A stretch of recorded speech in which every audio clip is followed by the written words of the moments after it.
obvious that we don't know what we don't know. But in the yarn crafts, I've come to realize that in some hilarious ways. Here are 10 things I've learned that beginning knitters and crocheters often don't know. And the last one really surprised me. It's one that has much further reaching effects than just my crafting. So, number 1, how much yarn costs. When I first got into my crochet journey again last summer, I went to go visit my parents, who are very much into doing hats on a loom that you can do. And I said, Mom and Dad, can I get some yarn from your yarn stash? And they said, sure. I had no concept of how much yarn cost. So I brought home this, and this, and this, and yarn for 4 other projects that I've already completed. Mom, Dad, I'm sorry, and thank you. The second thing that I didn't know was different yarn weights. Now that seems super easy to me, but at the time I didn't know. I made this yarn sampler bag, and I had 3 very different kinds of yarn to do it. I had worsted weight acrylic, roughly worsted weight cotton, and a thrifted yarn that my best guess is probably a DK weight. I still don't even know. And if you look at these stitches, you can see that there are thicker places and thinner places. This is even the same wave stitch, but in this darker blue yarn, this acrylic worsted weight, it looks pretty solid. And on this light blue yarn, the one I'm guessing is probably a DK weight, there's just holes all in it. And it looks really ridiculous. I had wanted this project to be a bag, and I learned pretty quickly that I didn't have a clue what I was doing. I was trying to make up my own pattern for it, and so I ended up scrapping this one. The third thing that new crocheters and knitters don't know is that counting stitches is hard. I mean, you think, how hard is it to count to 20, right? Turns out it's actually kind of hard over and over again. When there's things happening in the house, I wanted to be able to crochet while I was talking with my family, or watching a show, or listening to an audiobook. And sometimes that works, and sometimes it really, really doesn't. I would have to say, just a second, counting, and look down and count my stitches across. And that wasn't just when I was new, that's still now. I just had to learn it when I was starting out. The fourth thing that beginner crocheters and knitters often don't know is that the quality of your materials varies greatly. First example is my crochet hooks. The first hooks I got were a set of these aluminum ones, these cheap aluminum ones off of Amazon. And that was good for me. I was able to really cheaply grab the tools and start crocheting. That helped me get started. What I found is this one, a 4mm one that I was using a lot, has become bent. I'm going to hold it up next to this other one so that you can see. The blue one is entirely straight still, and this green one just like curves out and bends. From the pressure of my hands and just pulling and twisting it, this poor little hook, it's kind of, I mean, it's still usable, but it's lived its little life.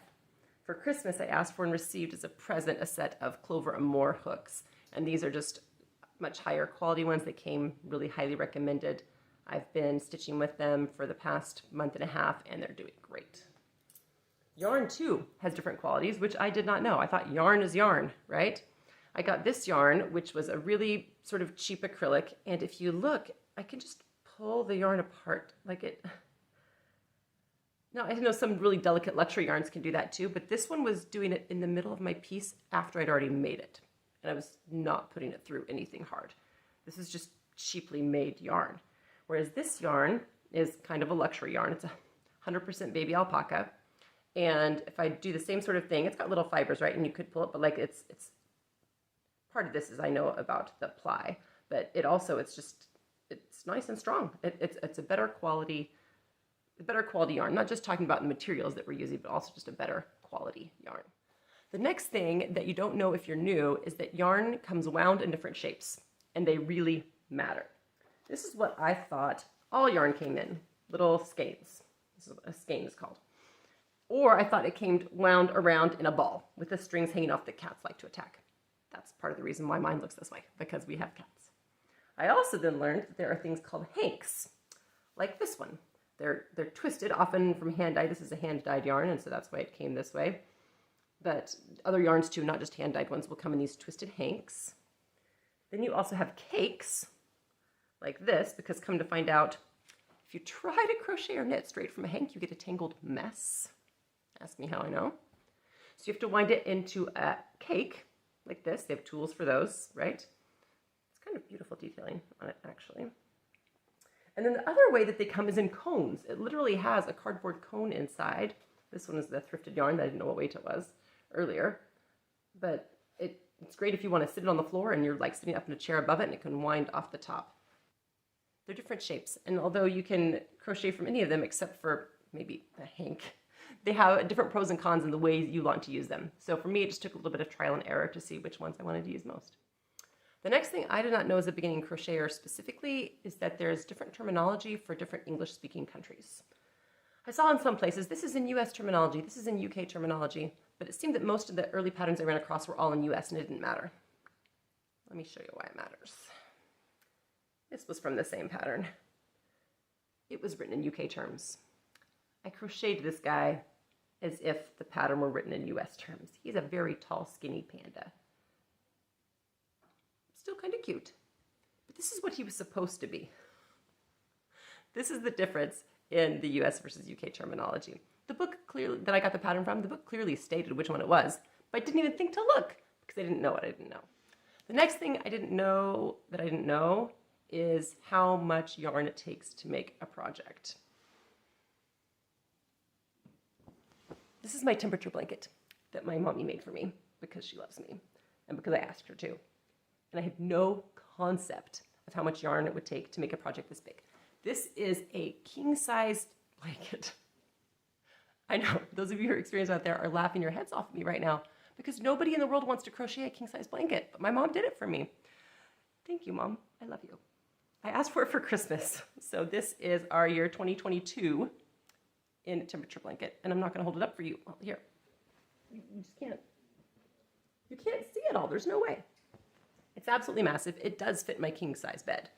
But the amount of yarn she had to buy to make this, like she didn't tell me. And I had no concept until the following year I started crocheting. And so this is even that much more precious to me now. The other thing I didn't know was how much yarn I would think that I needed. Once I started crocheting, I wanted all the yarn, like all of it. I would go to Joanne and be like, how much money do I have? How much can I spend? I would go to all the thrift stores because I love to thrift my regular clothing. So I'm like, great, let's thrift the yarn too.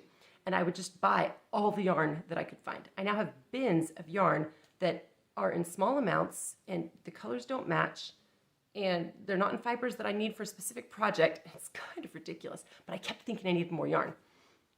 The trouble is that that's not just for beginners. I'm more experienced now and I still want all the yarn. I'm more judicious about which ones I get, but I still think I need so much yarn. The number 9 thing I didn't know is that not all patterns are created equal. I thought, great, I'm gonna go find a pattern online and I'm gonna get it and make it and it's gonna be lovely. So I did this with a pair of mittens. It only marginally worked. The pattern was not very clearly made. It was only a video tutorial. There was nothing written for me to follow or check my stitch count. It kind of worked, but it was a very frustrating experience. I went back later and found a pattern for mittens on Ravelry, and having a little bit more experience on my belt, I could tell what a good pattern would look like. I knew some of the notation, some of the standard things that should be done, stitch counts that should be in there. I knew how to look for gauge swatches and how those should be written. Just because of my experience as a crocheter now, I could, as I was looking through a pattern, could get a better glance. Now, I'm not a pattern designer. I don't tech edit or test or any of those kind of things. But just from a late beginner, early intermediate crocheter standpoint, I can already tell some of the difference between patterns. So I found a pattern for mittens that was much, much better. I made these ones and I love them. These are the Mrs. Murdoch's mittens by Brenda K.B. Anderson, and I love them. The pattern was very clearly written. I did not have to alter anything to make it work, and they worked beautifully for me. One of the things that I was trying to find as I was trying to figure out patterns at the beginning was how many projects had already been done with these on Ravelry and what people's experiences were with those, and I sort of based my choosing pattern off of that. All right, and my number 10 thing, this is the one that really surprised me. I had expected to have to learn a lot when I came into crochet, and I had expected that to affect how I did my craft. And it did, and I'm loving it. I'm loving all the new things that I'm learning. What I had not expected was for there to be farther reaching effects outside of my craft. And here it is.